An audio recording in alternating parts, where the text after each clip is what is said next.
Hey guys, Harry Duff with the Ohio Brush Troll out here working on the Alltech DC 1317 wood chipper. So right now I'm going to pull this cover off and inspect the knives on it and just make sure they're decent. I actually did run some wood through it. I got a couple of videos of that. I'll stick them in this video, but I did run some decent sized wood through it and it actually chipped really nice. So I am halfway expecting to get in here and those knives are going to be absolutely fine, but I'll show you just the process for it. This is the cover. There's actually some bolts missing already. There's usually a bolt here, there, right here at the top, right there at the top, and the same on the other side.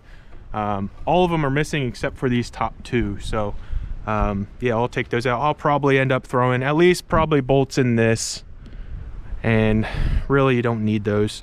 But yeah, you take all those bolts out, then this flips up and you can kind of inspect your wheel, inspect your knives and everything. So I'll get you guys set up so you can see that. All right guys, so I'll go over this just for safety reasons, I guess.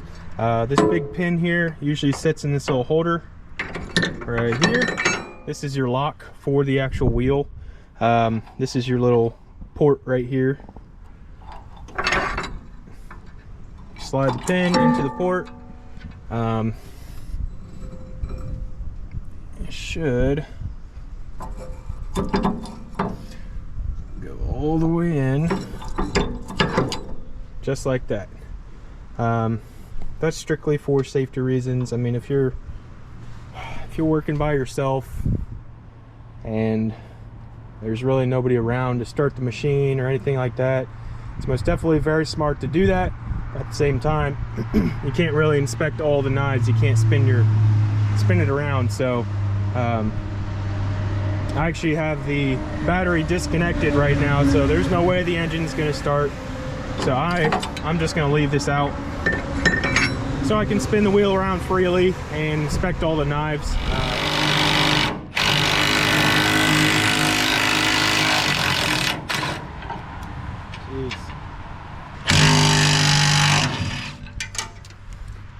Two. Jeez.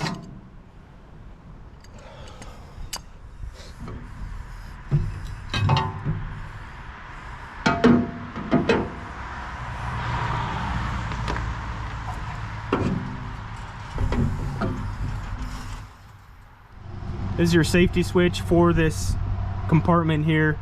This switch has to be compressed for the engine to start, which is another safety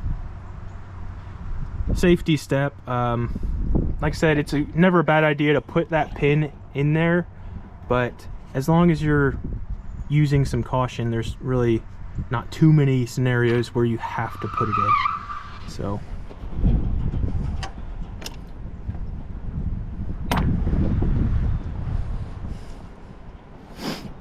here's one set of knives. 1, 2. Roll it around all the way around. There's another set of knives. 1, 2.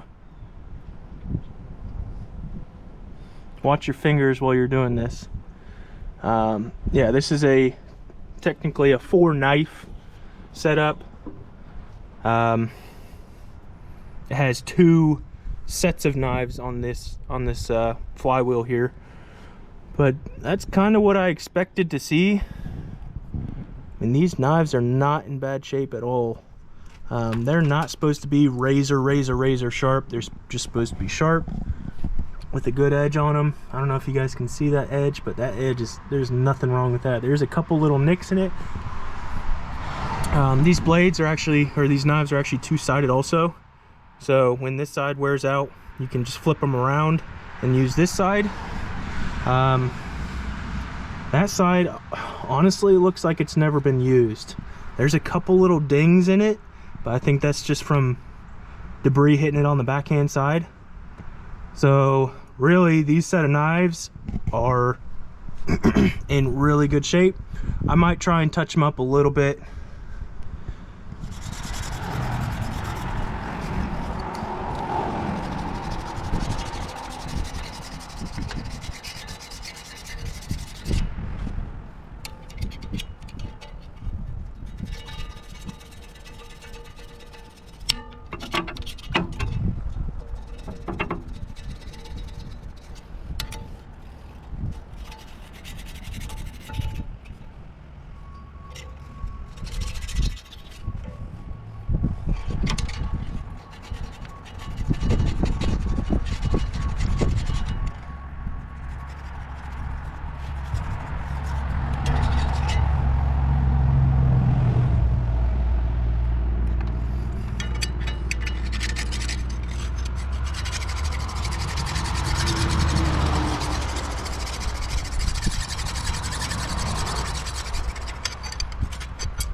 All right, guys.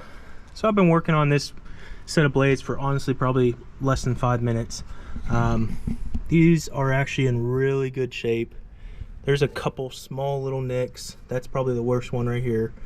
But everything else is in really good shape. I am not going to mess with taking these bolts out and sharpen them up on the bench. I'm literally just taking a hand file. The first step for me is I want to run flat, 100% as flat as possible, straight down, straight down. That knocks off any burrs sticking up. Like I said, I worked on this for probably 5 minutes, and knocks off any burrs sticking up. And then if you run at an angle, you can get that backside, and really all you need to do is go around and touch up these little spots like this.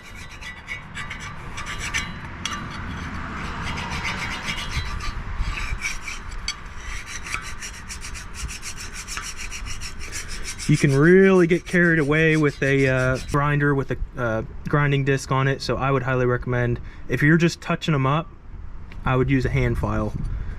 So like I said, step 1, go on the backhand side. Step 2, go on the front hand side. Then step 3 for me, you actually want to run perpendicular. Well, I guess the file would be perpendicular to the blade. So obviously the blade's running that way.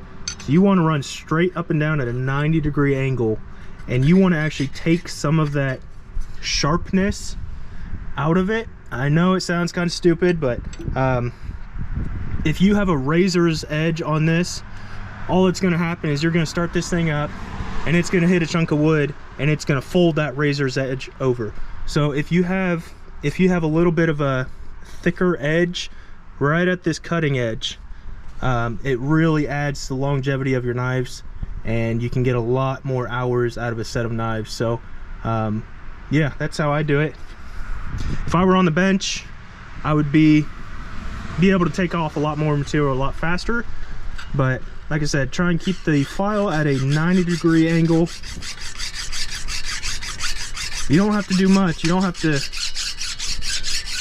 to take the edge completely off of this.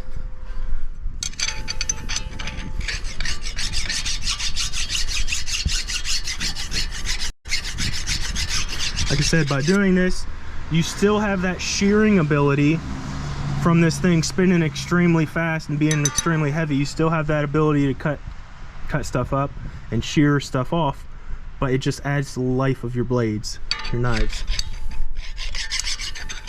I'm sure there'll be a lot of people, a lot of controversy out there about doing this, but I've always had decent luck with this. Like I said, these are not razor sharp, so I mean, probably would be smart to wear some gloves, but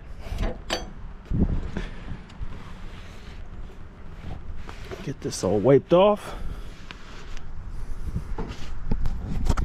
And that right there is probably all I'm gonna do. I don't know if you guys can see, just a nice straight edge, got some nicks in it, but there is absolutely nothing wrong with that. So yep, super happy with this. I'll do the other set of blades real quick and probably button this back up. I'm gonna stick some new fasteners in pretty much all these holes. Those old fasteners were just completely seized up, so I got some new fasteners. So I'll probably clean this surface up a little bit. Clean this surface up a little bit, just where this sits, so it sits nice and flat and there's no binding or anything. But as far as the knives go, that's looks great. So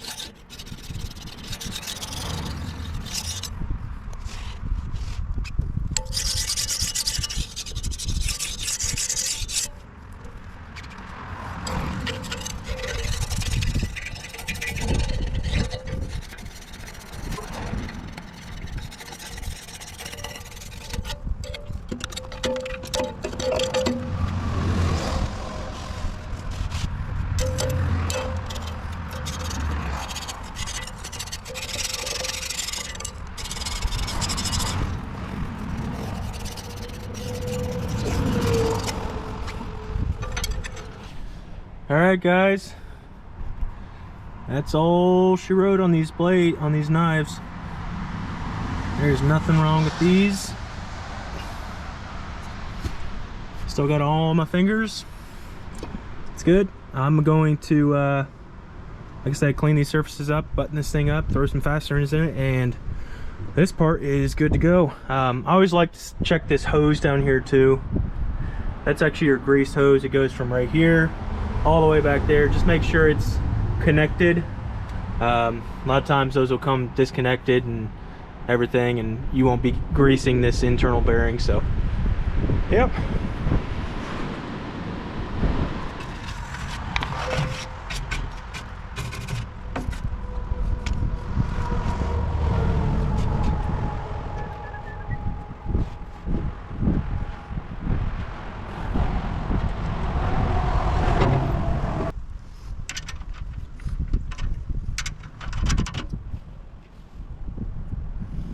Okay.